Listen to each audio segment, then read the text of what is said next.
Mesdames, Messieurs, peuple congolais, être citoyen, c'est être informé. Et pourquoi? Parce que l'ignorance est la pire des souffrances. Le savoir et la connaissance libèrent. Mesdames, Messieurs, peuple congolais, être citoyen, c'est d'agir en permanence. Et pourquoi? Parce que aucune cause n'est perdue d'avance. Et surtout quand elle est juste, noble et légitime. Par conséquent, vous devez continuer de lutter, car seule la lutte libère. Mesdames, Messieurs, peuple congolais, je vous informe enfin que le futur ou l'avenir, c'est tout justement le passé et le présent qu'on ignore. Et que l'histoire a tendance à se répéter. Et que dans la règle d'or, ne faites jamais à autrui ce que vous ne souhaitez pas qu'on le fasse sur vous-même. Et que nous, en Afrique, on a tendance à faire justice soi-même. Et c'est les raisons pour lesquelles le dictateur Denis Sassou Nguesso et son système tiennent pour rester là, parce qu'ils savent bien que la punition pourra être euh, injuste, brutale et même sauvage contre eux. Parce qu'ils savent bien ce que nous sommes, nous, Africains, en tant qu'humains africains. Je vous le dis que nous ne sommes pas bons. Et c'est ce que je vais vous expliquer. Donc, cette vidéo-là, que je suis en train de vous laisser, cette mémoire vivante, et que d'ici 2020, 2030, 2040, 2050, vous allez dire, ah oui, voilà, on avait un individu, un citoyen, un Congolais, un vrai, qui disait ça déjà depuis. Mais ces outils seront pour ma descendance, mais c'est l'histoire du Congo que je suis en train de vous écrire. Donc vous êtes là. Certains l'ont compris. On dit que heureusement qu'on a ces individus-là, comme Ayatonga. Parce que tous les anciens qui nous ont trahis, ils sont tirés comme des rats. Ils ne peuvent même pas dire un mot sur ce qu'ils ont fait de ce Congo-là. Mais donc nous, moi, on est en train de prendre notre responsabilité. Et donc, de dire ce que nous avions vécu. Moi, je ne suis pas né pendant la colonisation, je suis né après la colonisation. Nous sommes les enfants de l'après-indépendance. Et donc, nous devons prendre notre responsabilité. Et donc, j'en invite ici les uns et les autres, nés d'après l'indépendance, et de prendre notre responsabilité de libérer le Congo-Brazzaville. Mesdames, Messieurs, peuple congolais, je vous informe que la destruction du Congo-Brazzaville est déjà là, parmi nous.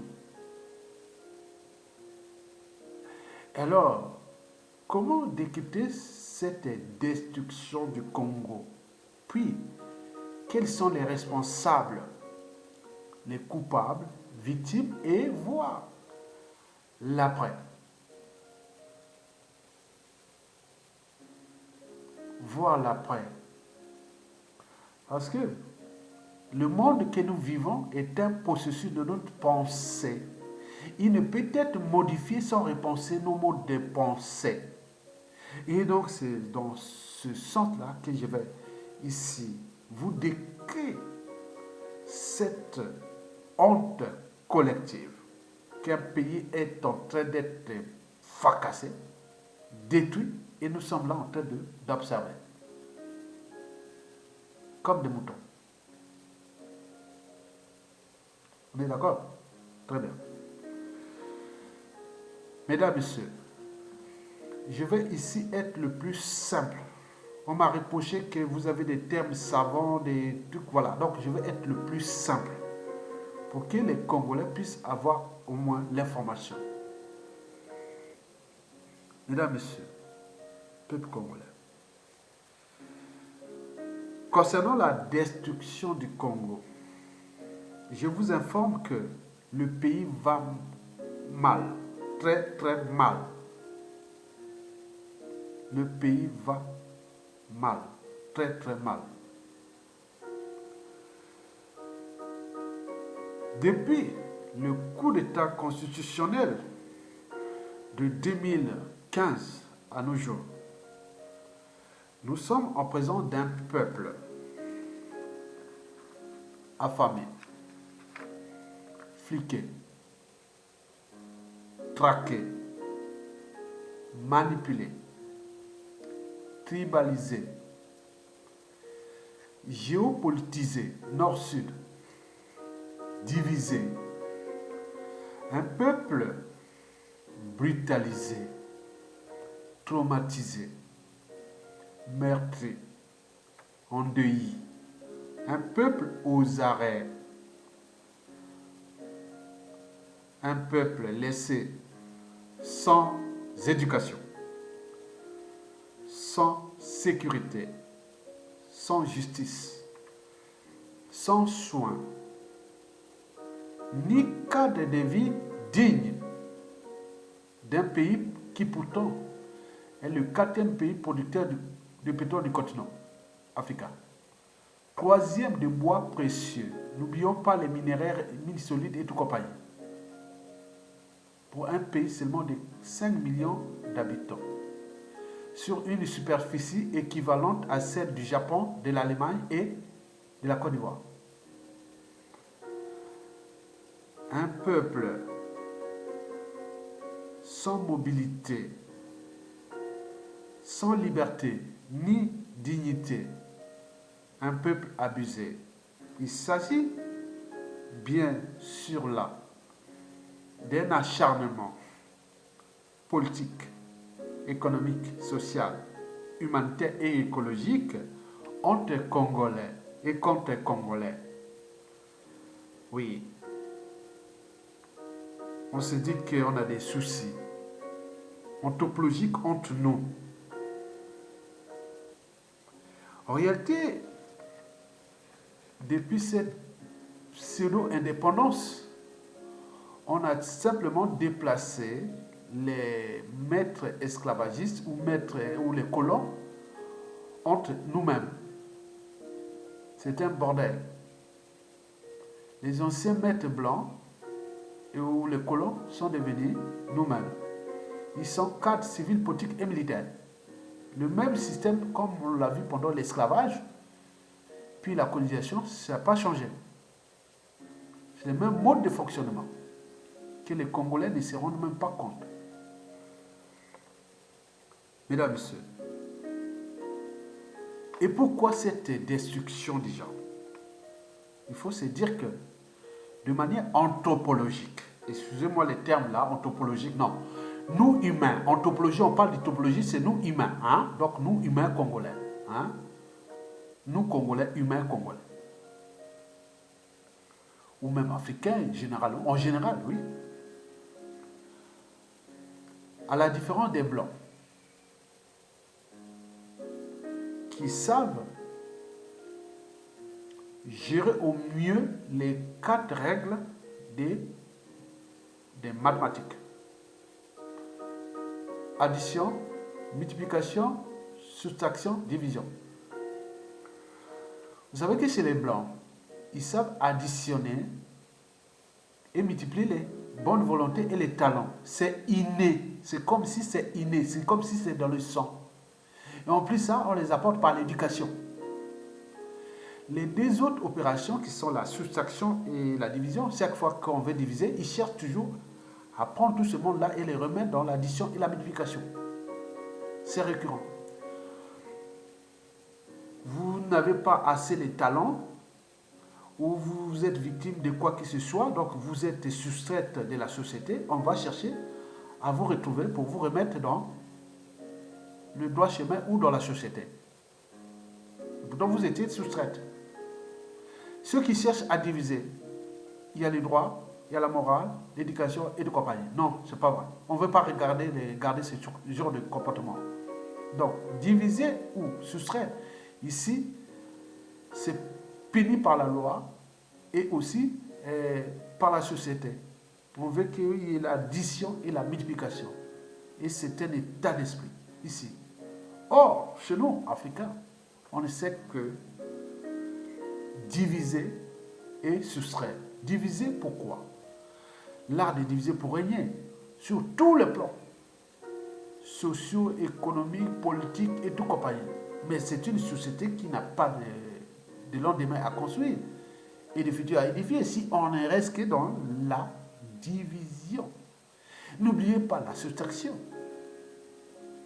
Combien de cadres politiques, civils, politiques et militaires, tout compagnie, ont été assassinés? Imaginez-moi, vous vous imaginez, mon sosie est allé au Congo, je ne l'ai pas encore vu. Il était à partir à Brazzaville, après le vol de Ethiopian Airlines, il a passé 5 heures d'identification, tellement que c'est stupide, on aurait pu aller chercher, puisque 99% de ma famille est là-bas au pays. Donc ça veut dire qu'il faisait ça en catimini, donc ils savent, voilà. Il aurait pu m'assassiner si j'arrivais là-bas, sans que la famille. Mais tout le monde là-bas, tous les sphères militaires, policiers, économiques, tout ça, ce sont des... Pourquoi n'ont pas aller chercher? Dis non, appelle ici, c'est Barnos qui est là ou autre. Non, rien du tout. Donc c'était pour emmerder le gars. Et donc, le gars a passé 5 heures d'identification à la police de frontière. Il croyait que c'était moi, Ayatonga. Imaginez que je serais là-bas. Je serais peut-être dans d'autres conditions. Donc je ne suis qu'un revenant. Je ne suis pas vivant. Et demain, j'arrive comme ça, on dit, oui, mon frère, maintenant, la paix aura changé de camp et tout aura fait. Il va venir, ah, mon frère, on était là ensemble. Un sosie passe 5 heures à l'aéroport international de Brazzaville, venant d'Europe. Il est là en Europe. Et vous imaginez que je ne suis pas en danger. Et je vais venir comme un revenant. C'est un revenant. Pour eux, moi, je suis déjà mort. Donc, vous imaginez les conséquences d'après qui vont arriver parce que je ne suis qu'une goutte d'eau de ces réseaux de rancunes, de haine, des règlements de comptes non traités, des contentieux historiques, des mots, des injures. Donc, tout est là. Donc, je suis là pour alerter et éveiller les uns et les autres. Vous l'avez tout compris, mesdames et messieurs. La soustraction, c'est la règle au Congo. Quand vous dites non, vous avez déjà les soucis. Quand il y a un pouvoir, comme c'est le pouvoir de Sassou Nguesso, il faut qu'il lui dise oui. Si vous lui dites non, c'est fini. Mesdames et messieurs, peuple congolais, cette vidéo-là, vous allez voir comment ça soit détruit le Congo. Vous allez voir à la fin de la vidéo-là. Donc, nous ne savons pas ni additionner, ni multiplier les bonnes volontés et les talents. Mais ce n'est pas tout ça. Je pense en proportion en Afrique, bon, heureusement, ça dépend des pays, des mentalités et autres. Mais en réalité, majoritairement, nous ne savons pas additionner les talents et les bonnes volontés. Les pays qui ont additionné les talents et les bonnes volontés en Afrique sont tous les plus avancés d'Afrique. Regardez les top 10, 15 des 20 pays les plus avancés d'Afrique. Vous allez voir que c'est toujours revient toujours le problème de la multiplication et l'addition des talents et de ce que l'Occident, l'humanité ou la société ou la civilisation nous a montré de meilleur en termes de la gestion des ressources humaines. Mesdames et messieurs, peuple congolais. Bon, il faut se dire que nous avions des risques qu'on appelle des risques anthropologiques. Donc, si un pouvoir politique est dans votre tribu ou dans votre région ou pas, ne prenez pas ça comme, voilà, non, non, non, sinon ça se serait. Depuis Youlou, en passant par Massaba Deba, Marengwabi, Yobi Opango, Sassou Nguesso 1, puis la transition, Sassou Nguesso Lissouba, puis Sassou Nguesso 2 et 3 aujourd'hui. Vous avez eu toujours les mêmes mots. Ça n'a pas changé, c'est récurrent. En repartant toujours les opérations les 4 opérations des divisions. On ne le sait pas. C'est comme si c'est inné. Mais on peut quand même apporter par l'éducation et autres. Mais on n'a pas le cadre, les décors et l'environnement, les institutions ou les hommes pour mettre ça dans une dynamique de la transformation de nos mentalités, habitudes et comportements, déjà liberticides, antisociaux, antidémocratiques et compagnie. Donc il faut un cadre. Mais on n'a pas ce cadre-là. Mais donc il faut prendre notre situation du Congo comme risque déjà de nous, Congolais humains. On ne s'aime pas, on se déteste, on n'est pas bon. Sinon ça se saurait. J'ai eu des associations ici sur la place de Paris. Nous, on partait comme des innocents pour des utopies, nous, parce que dans chaque combat, il y a des gens qui arrivent comme c'est des rêves, oui. En Afrique, on a vu, par exemple, les années 60, il y a eu des gens qui partaient du Sénégal pour aller faire la révolution en RDC. D'autres venaient de n'importe quel pays et venir faire la révolution au Congo-Brazzaville, et d'autres aller au Bénin. Il y a des gens qui pavanent comme ça, ils cherchent là où se trouvent là, les bonnes volontés. Donc nous, dans l'association, on se retrouve là. On ne savait pas que tous ces gens-là avaient l'air passif déjà des années 60, des Youlou, Massabadeba, Maringwabi, tout ça. On se retrouve dans un pied drop, dans une ligne de front.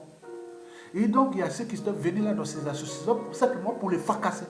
Parce que telle personne qui est là dans la tête ou pas, autre, donc c'est comme ça. Nous n'oublions pas les intérêts particuliers, partisans, les conflits d'intérêts et autres. Donc on se retrouve là, comment un pays comme ça peut-il avancer avec cette anthropologie-là? Et pourquoi? Parce que cette anthropologie, il faut prendre que chaque fois que vous avez un Congolais à la tête de votre pays, ou du pouvoir autre, c'est un facteur de risque. C'est un facteur de risque.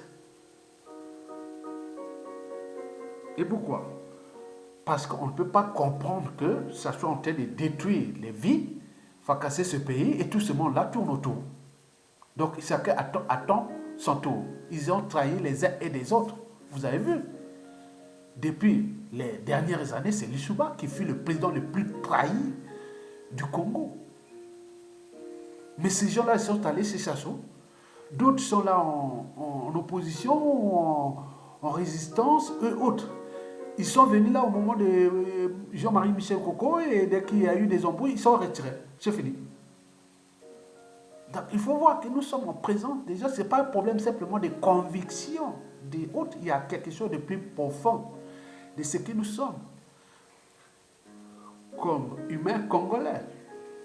Est-ce que nous avions franchi les barrières de la raison? Est-ce que nous avons franchi les barrières de l'esprit critique? Est-ce que nous avons franchi les barrières de la conscience? Il me semble que nous, les émotions sont toujours au-dessus de la raison. L'appartenance au-dessus de la raison et de l'intérêt général. C'est un problème, c'est un souci. Donc, il faut se dire que nous ne savions pas que c'est le son de l'intérêt général. L'intérêt général n'est pas seulement de parler, ça se sent par les convictions, par les esprits autres. C'est ce que je suis appelé pour en 1997. J'aurais pu être là, mais comme j'avais déjà le passif et tout ça, ces gens-là, j'ai dit, je ne veux pas rentrer dans un pouvoir politique, donc je ne connais pas la tête de l'officine politique. Parce que le pouvoir n'est pas toujours du côté du peuple, le pouvoir est du côté des officines politiques, c'est-à-dire du cerveau du pouvoir. Quand on voit la tête d'un pouvoir, il faut aller dire à qui? Quels sont les gens qui parlent à l'oreille du président, du premier ministre, du gouvernement et tout compagnie? C'est ça l'enjeu. Si vous avez des gens, vous dites, ah tiens, il y a ton gars qui est là-bas, qui parle en... Ah tiens.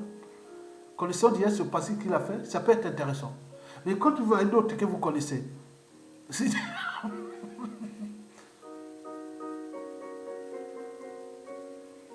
la crédibilité ne se décrète pas. Elle se construit au gré des épreuves et des situations, des enjeux aussi. Mesdames, Messieurs, nous ne savons pas ce que c'est le son de l'intérêt général. Même certains animaux sociaux, ils savent bien que c'est l'intérêt général. Mais nous, rien du tout. Si au vu de la situation, au centre de l'intérêt général, certains auront déjà appliqué oui, leurs principes, convictions. N'oublions pas les institutions déjà militaires. Hein, l'armée défend les institutions, le peuple et les territoires. Je ne pas de pouvoir politique. Au vu de la situation, on aurait pu dire, pour prendre notre responsabilité. Maintenant, eux, l'armée devient comme un individu. Dès qu'on arrive au pouvoir, c'est notre armée. Mais c'est quoi? On n'est pas dans la civilisation. On est dans la petite porte de la civilisation. On n'est pas entré dans l'histoire humaine. Quelque part, Nicolas Sarkozy avait raison. Il y a un souci. Il faut se dire qu'on peut contrer. Certains vont parler des grands philosophes du XVIIIe siècle français qui disaient sur les Noirs. Et j'ai vérifié la plupart de leurs pensées, c'est vérifiable. Il y a un souci. Comment les Asiatiques se sont transformés et nous pas? Toujours la même chose. Se remettre toujours aux autres pour notre propre développement, pour nos libertés fondamentales, pour tout. Les boucs émissaires. Mesdames, Messieurs, vous savez que c'est les Blancs, même l'arabe et asiatique, vous savez que le bien commun, ils le savent. Il y a eu des dictatures, il y a eu tout. Bon, ben oui, comme je vous l'ai dit, un dictateur, toutes les dictatures, ils ont les points communs, privation des libertés fondamentales et des droits, ils dictent leur propre loi, ça ne s'arrête pas, et si le peuple ne prend pas les défis, soit soulèvement populaire, désobéissance civile ou coup d'état militaire. S'il n'y a pas ça, donc nous sommes là, les dictateurs sont pareils. Par contre, on ne peut pas dire non, oui, parce que c'est les dictateurs du nord, du sud. Non, nous sommes en présence d'un système. Le cœur du système est à Oyo. Et le cercle du système tourne tout ce qui gravite autour du dictateur, c'est-à-dire les dignitaires, faux opposants et tout compagnie, les Congolais qui collaborent. N'oublions pas le cerveau de cette tyrannie de ce système qui est ici, à Paris, à côté. Il est à Paris, ici, au palais de l'Élysée, le cerveau. Vous avez tout compris. Arrêtez de jouer aux amalgames. Mesdames, Messieurs, peuple congolais. Alors, quels sont les responsables de cette tragédie congolaise? Mais je pense que c'est tout le monde. Tout le monde est responsable. Tout le monde. Et pourquoi? Parce que si nous sommes des citoyens, quand on parle de la citoyenneté, on est dans la société et la civilisation. Les animaux n'ont pas de citoyenneté, un animal n'est pas citoyen, et un buffle n'est pas un citoyen. Pour parler des citoyens, il faut être humain. Mais pour parler des citoyens, il faut être dans une société, dans la société et la civilisation. Parce que sinon, on est indigène, on est sujet, on est esclave. Donc, si vous êtes citoyen, donc vous êtes individu. Les citoyens est l'individu qui défend sa liberté, sa dignité, et celle des autres aussi. Et on devient citoyen parce que c'est l'individu qui a des droits et devoirs civils, politiques et militaires, même religieux, envers sa société ou sa nation. Donc vous avez des droits. Vous êtes comme moi. Je sais pas. Sassou Nguesso, c'est pareil comme vous. Parce qu'on est au cœur des responsabilités. Vous n'avez pas dit, ah oui, c'est les pots des quartiers nord, des quartiers sud et autres. Non, ça n'a rien à voir. Si vous pouvez vous suturer à Brazzaville et mettre les gens dans la rue, et vous prenez le pouvoir, autre copain, il n'y a rien. Vous cherchez un nordiste, un sudiste, autre comme on peut dire chez nous. Cherchez des Congolais. Il ne faut pas dire nordiste et sudiste, non. Cherchez des Congolais qui ont la bonne volonté. Vous allez vous prendre le pouvoir. C'est pas mal. Il n'y a pas besoin de dire non, Sénégal, non. Ici, ce n'est pas comme ça. Regardez, en Algérie, au Soudan, en Europe et partout. Il n'y a pas ça. Mais pourquoi vous restez sur les trucs des normes? Mais allez, dans ces cas, allez vous-même, entre vous la tribu, si vous avez les stratégies, allez jusqu'à prendre le pouvoir. Pourquoi vous dire non? Oui, les problèmes du Nord, du Sud, ils ne sont pas. Non, ça, c'est des gens qui sont dans un autre monde. Et que nous avons par exemple pu voir ici dans la diaspora, les gens continuent à alimenter ces amalgames-là, alors qu'ils vivent ici en Occident. C'est le paradoxe. Ça n'existe pas. Vous allez parler ça à un blanc, il devient fou. Il dit, c'est quoi? Vous êtes passé pour moi en France pour manifester, il faut que je suis au nord de la... Nous qui vivons ici à Paris, on est au nord de la France. Donc, nous sommes au nord de la France, donc tous les gens à partir de la Loire, c'est-à-dire de Poitiers jusqu'à Marseille. Bon, donc, donc nous, de Poitiers jusqu'à Paris et jusqu'à Lille, à la frontière avec le Benelux, Luxembourg, Belgique, Pays-Bas et tout ça. Donc, attends, ils sont ici, hein. Oui, les nordistes, les soutiens. Non. Donc, vous devez s'affranchir de ces gens-là. Ce n'est pas le fait d'être en Occident que... Non, ils sont encore pires parfois que... Vous voyez? Et donc, vous êtes citoyen. Citoyen, c'est un individu qui défend sa liberté et sa dignité, et c'est des autres aussi. Un citoyen, c'est celui qui a des droits et des devoirs envers sa société et sa nation. Il peut aussi être dans le sens de les citoyens du monde. Donc, on défend des causes justes, nobles et légitimes partout dans le monde. On est citoyen du monde. Mesdames et messieurs. Donc, nous sommes au cœur des responsabilités parce que nul n'est au-dessus de la loi, nul n'est au-dessus de l'État, nul n'est au-dessus de la société. Donc, vous ne pouvez pas déléguer votre citoyenneté à un autre individu. Il dit oui, mais il faut l'attendre. Mokoko a demandé au peuple d'aller désobéir, rester chez vous, mais personne n'a fait. Voilà. Et les conséquences, vous connaissez. Vous allez dire après que c'est la faute des chercheurs. Donc, c'est un peuple de moutons. Plus ou moins intelligents, peu structurés, moins organisés, pire encore, ils ne sont pas courageux. Mesdames et messieurs, alors, quels sont les coupables? Les coupables, je pense que pour définir les coupables, il faut déjà se dire que comme dans toute organisation, hein, qu'elle soit État, entreprise ou association, quand il y a un dysfonctionnement, c'est celui qui a la tête qui en est responsable. Les poissons pourrissent toujours par la tête. Donc, il faut voir les chaînes des responsabilités. On peut faire ça comme sous forme de pyramide de responsabilités. Donc, le sommet est petit, comme les pyramides des âges des pays du tiers-monde, quoi. Le sommet est petit, donc ça fait comme ça. Donc, vous avez compris, la pyramide. Donc, moi, je pense que la pyramide, c'est déjà de la responsabilité de tous ceux qui ont laissé Sassou Nguesso faire depuis Marangouabi, quoi. Il faut partir là-bas. C'est tout ce monde-là. C'est des gens qui sont comptables. Tous ceux qui savaient le passif de Sassou, sa personnalité et tout compagnie, qui l'ont laissé faire. Donc, qui se ressemble, ça semble. Donc, ces gens sont coupables. Vous avez aussi la conférence nationale. Vous avez vu comment on s'est acharné sur Sassou Nguesso. Il a dit j'assume. Ce fut un aveu. On l'a laissé passer avec le système de corruption, de lavement des mains et autres. Donc, on peut tuer, massacrer, faire n'importe quoi. Bon, on ne peut pas responsable. Personne n'est responsable. Donc, assumer. Ah oui, d'accord. Mais lui, il fait ça, assumer. Bon, ben, les autres, on va. Donc, demain, on peut tuer n'importe quoi, massacrer cette population et venir, non, j'assume. Ou je dis, on fait lavement de main, ou on fait ceci. Ou on dit, bon, au nom de la paix. Donc, ils ont tous les mots-clés pour eux, continuer leurs crimes. Et donc, nous les laissons là parce qu'on est un peuple de moutons. Plus ou moins intelligent, peu structuré, moins organisé. Pire encore, on est des lâches, des peureux, des imbéciles heureux, sinon ça cesserait. Il y a eu la conférence nationale qui a remis Sassou Nguesso au pouvoir. N'oublions pas, faites la parenthèse de cette conférence nationale parce qu'on était trop vite. On voulait aller très vite, vite, allez. On va là, chacun pensait déjà aller le pouvoir, quoi. On dit non, mais on peut faire une transition de 2 ans, 3 ans, autre. Non, on y va. Comme d'autres qui attendent là, Sassou Nguesso, que Sassou Nguesso tombe, on fait une condition de 2 ans, ils sont là. D'autres, non, il faut 5 ans, 7 ans ensemble pour faire quelque chose de solide pour laisser aux générations futures. Mais ils ne sont pas comme ça.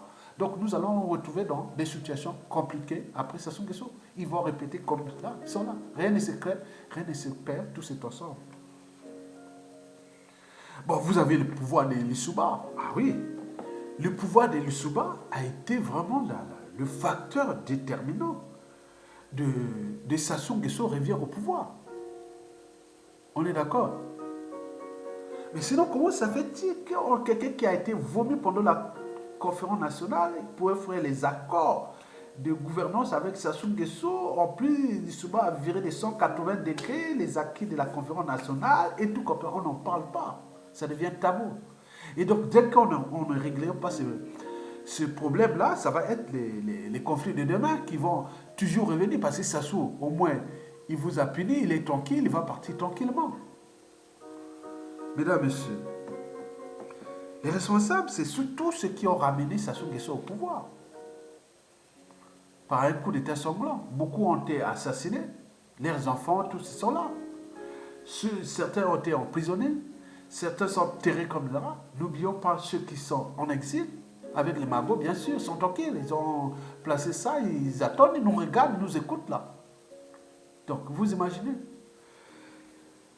Et n'oublions pas la poignée d'individus qui continuent à les servir, puisque les anciens qui ont servi Sassou Nguesso ont semé des graines. Donc, ces graines-là sont rentrées là, ils sont en train de les servir.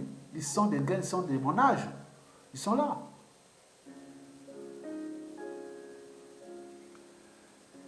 Donc,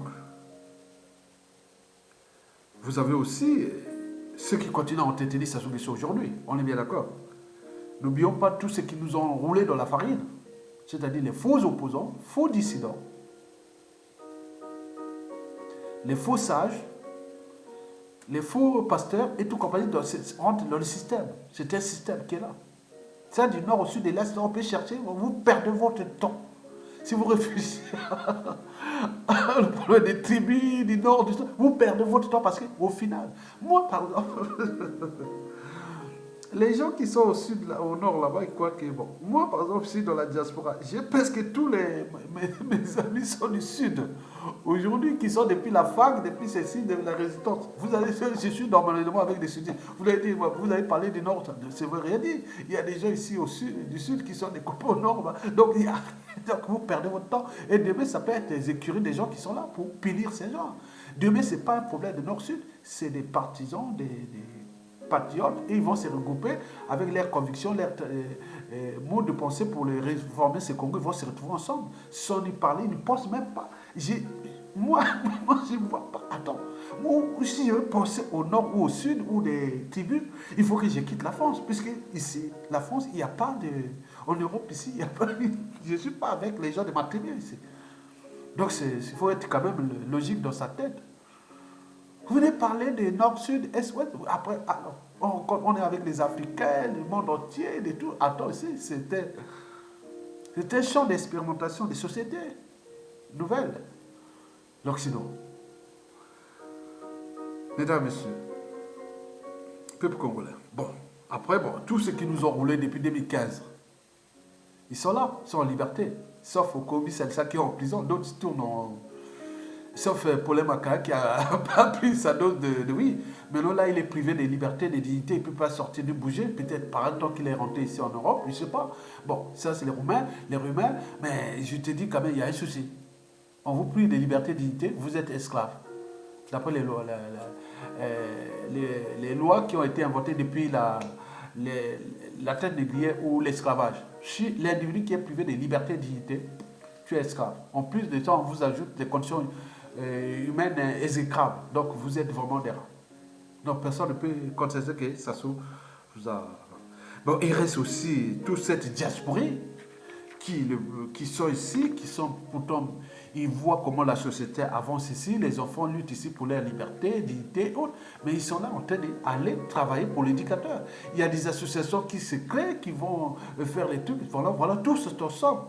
Donc il faudra trouver dans un cadre de réflexion, dans un règlement intérieur, que si votre nom a été cité pour X ou X affaires, de traitise pour la résistance ou pour la traitise du peuple, la haute trahison, les assassinats, les biens mal acquis et tout compagnie dans une commission vérité et réconciliation, des choses comme ça. C'est dommage, si on ne peut pas faire ça, tant pis, le pays est foutu. Tout le monde, les opportunistes vont aller et vous roulez dans la farine.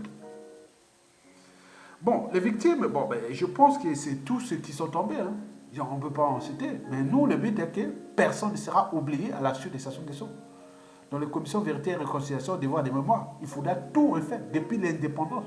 Il faut trouver un cas d'un monument où il y aura tout ça. Un monument énorme. Où les élèves, collèges, lycées, universités, chercheurs, touristes et tout ça viendront dans un cadre là voir. Moi, j'ai pensé que le palais de Pila là, sera tout fracassé, détruit. Avec les jardins, on va construire un grand monument de devoir des mémoires là-bas. Et non, le palais présidentiel de Pila là sera détruit complètement. Construire un gros, parce qu'il est bien positionné entre le centre-ville et les quartiers nord et voilà, sud. On met un gros truc là, vraiment bien, avec tous les devoirs des mémoires. où il y aura des images, des films et autres. Nos vidéos là vont être mises aussi là et tout le monde là. Donc, c'est l'histoire du Congo.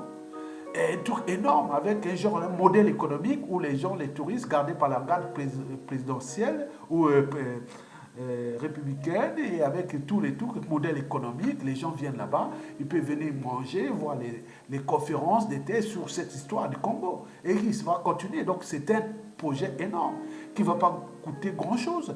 Il peut coûter, on peut faire avec les donations, avec tous les trucs. Avec, vous voyez, on peut mettre 30 millions de dollars pour un projet comme ça, le mettre un gros truc vraiment bien, même 50 millions de dollars. Comme la main-d'œuvre sera faite par la plupart des gens qui seront emprisonnés, parce que beaucoup de gens vont travailler gratuitement pour reconstruire cette cadre-là, ce sera beau avec des parcs, avec tous les trucs, le modèle économique, des salles de cinéma, tout autour du palais de Sassou Nguesso, des pilas là.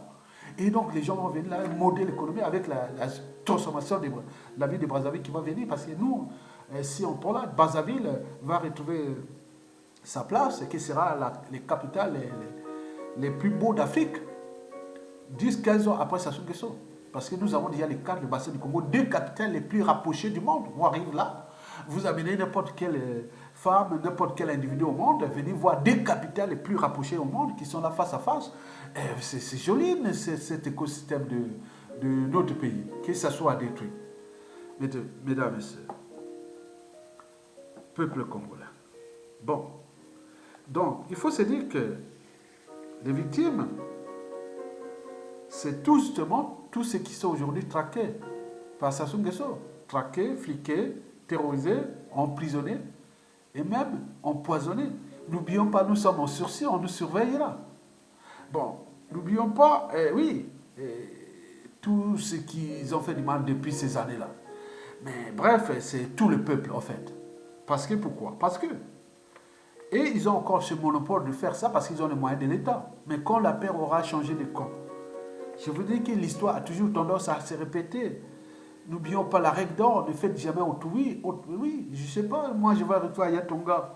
Comme d'autres me demandent, oui, ta famille, oui, mais je ne sais pas, parce que moi je vais me comporter si on a fait du mal à ma mère, à ma soeur, à mes soeurs, à mes frères. Donc, je ne suis pas le seul. Donc, il y a des trucs comme ça, on ne sait pas ce que je pense dans la tête. Donc, c'est des choses comme ça. Donc, si on a fait du mal à ma mère, je vais demander par les services, par tout ce qu'il va dire. Et que voilà, que tu parlais là-bas en France, et voilà, on a fait à ta maman, c'était qui, quoi, que ça. Bon, à un moment donné, bon, je ne sais pas, je ne peux pas dire des choses comme ça. Mais il me semble qu'en Afrique, on a tendance à faire justice soi-même, puisqu'on leur envoyait des lettres, des rappels, soyez humains, soyez ceci. Mais ils continuent à détruire. Mais si on va toucher ma famille, bon, il serait quand même que, bon, j'aurais une autre, mais bon, je ne sais pas, mais pour les restes, on ne sait pas. Bon, bref. Mesdames et messieurs, donc, au final, les bourreaux du peuple actuellement, qui sont en train d'agir aujourd'hui, demain, ils seront des victimes. Parce que nous, dans notre société congolaise, nous avons déjà 97% de haine, des rancunes, des contentieux historiques non réglés, voilà, donc tout ce qui est là. Voilà, donc il faut savoir qu'il ne faut pas oublier que notre anthropologie congolaise ou bantou ou africaine n'est pas bonne. On a toujours tendance à régler les comptes qu'au moment venu, il y a des haines. Parce qu'au moment où je vous parle là, je suis que la voix de son voix. Mais parce qu'il y a des gens, il y a des gens qui attendent pour aller régler les comptes avec ces gens-là. Au moment qu'ils vont récupérer les moyens de l'État, qu'ils utilisent contre le peuple. Les moyens sont colossaux. Les services de renseignement intérieur et extérieur, les services secrets, les coups bas, les coups tordus, ce qui tue, disparition suspecte et tout. Les administrations, justice, police, armée, éducation, compte public, diplomatie et tout compagnie. Donc, gouvernement, point. Non, donc, on ne sait pas. D'où l'intérêt d'éveiller votre conscience que faites attention. Mesdames et messieurs. Maintenant, parlons de l'avenir, c'est-à-dire les perspectives. Donc, ce qui fait qu'aujourd'hui, je peux vous dire que dans 100% des cas, le dictateur Denis Sassou Nguesso va terminer sa chute dans le chaos. Tenez compte, hein? C'est dans le chaos. Donc, comme il va se terminer dans le chaos, donc, pour le moment, il faut se dire que les vies vont encore être brisées.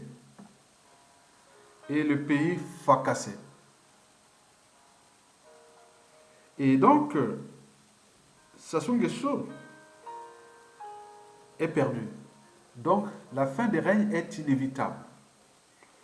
Donc, vous devez prendre comme risque, c'est que le pays va devenir une poudrière d'ici peu. Un pays ingouvernable. Alors, que faire? Donc, tout dépendra de la chute de Denis Sassou Nguesso.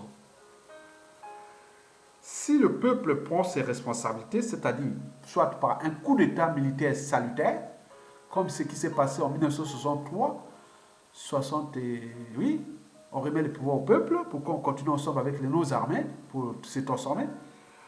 À défaut, c'est la désobéissance civile totale jusqu'à la chute du dictateur ou insurrection populaire, quelle que soit la casse. Je vous dis que notre peur envers Sassou Nguesso est imaginaire parce que 1 800 000 habitants à Brazzaville qui sont déjà laissés dans l'indignité. Si les tirs se mobilisent, Sassou va tomber. Il n'a pas de moyens puisque dans les armées, il y a eu un dérèglement militaire total. Et que même les armées, 90% d'autres, ils sont dans la merde totale. Même la garde prétorienne de Sassou Nguesso est dans la merde.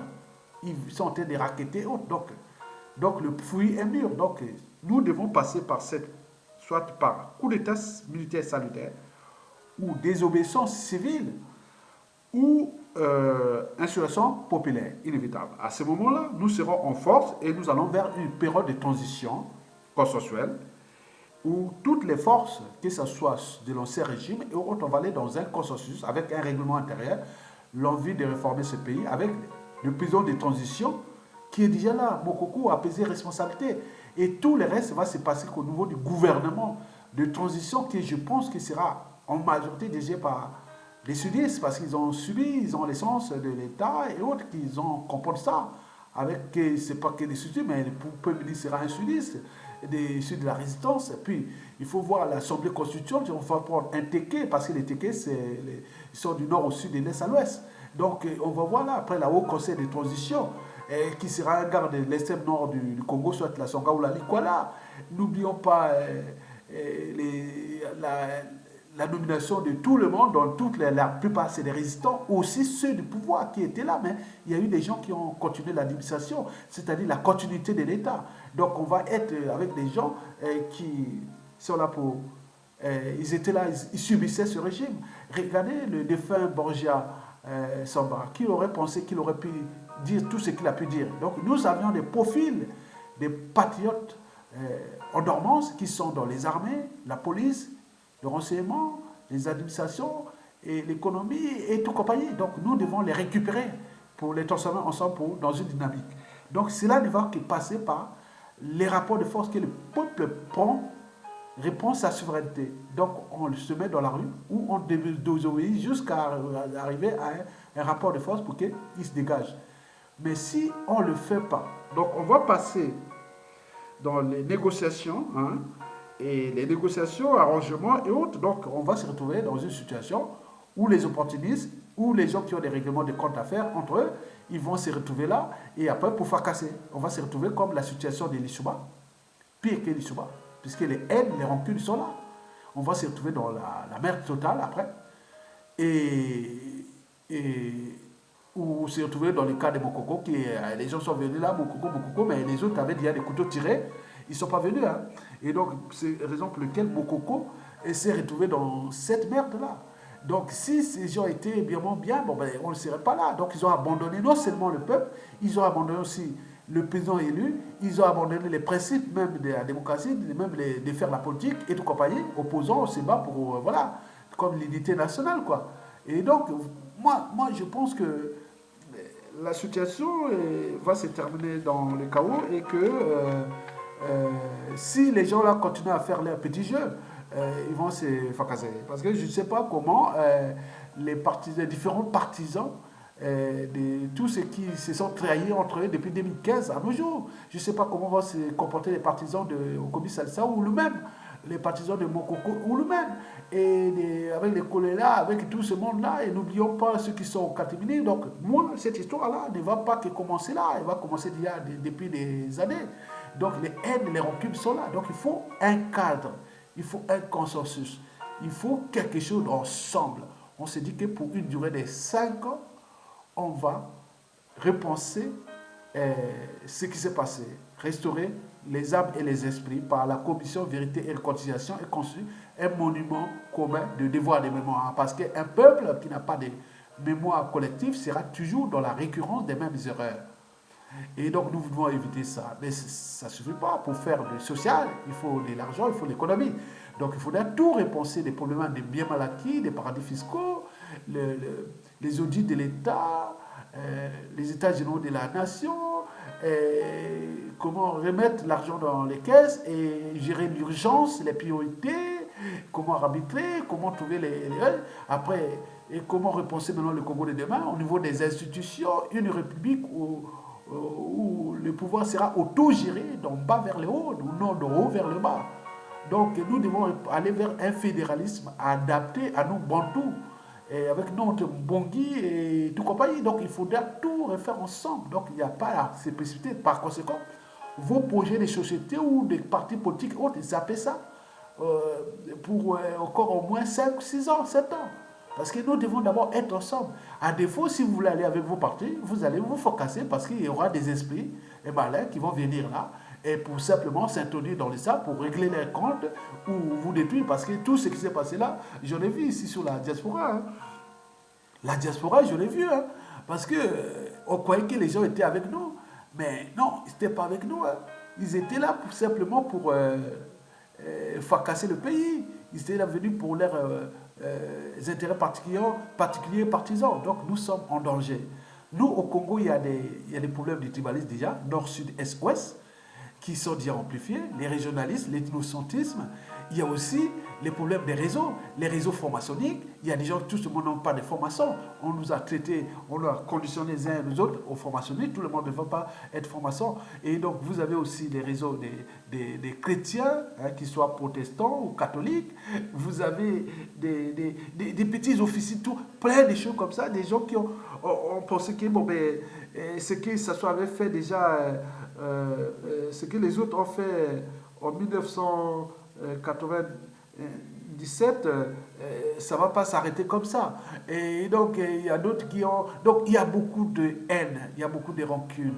Donc, nous devons comprendre ça dans des mots-clés comme transition, consensus, arbitrage, positionnement, stratégie, dialogue, complémentarité, synergie, et intérêt général, sens du vivre ensemble, l'idéal de l'unité nationale et d'une nation nouvelle qui, nous, si nous prenons notre responsabilité, il est sûr que le Congo, dès 2030, sera déjà quelque part,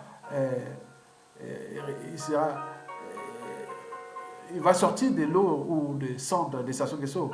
Et à ce moment-là, nous pourrons, dans une période transitoire, de 2036 à 2050 pour être pays émergent en 2050. Et nous rentrons dans l'esprit de la transformation de l'Afrique qui se décide parce que le 22e siècle sera africain. Et donc, toutes ces transformations vont, les années pivots vont certainement se passer à partir de 2030 et les bouleversements vont aller vers 2050 et aux environs de 2080. Nous aurons la ruée de tout le monde vers l'Afrique. Donc nous devons commencer déjà à penser ces transformations majeures en cours et à venir. Mesdames, Messieurs, peuple congolais, je vous remercie et à bientôt et m'envoie à tout le monde.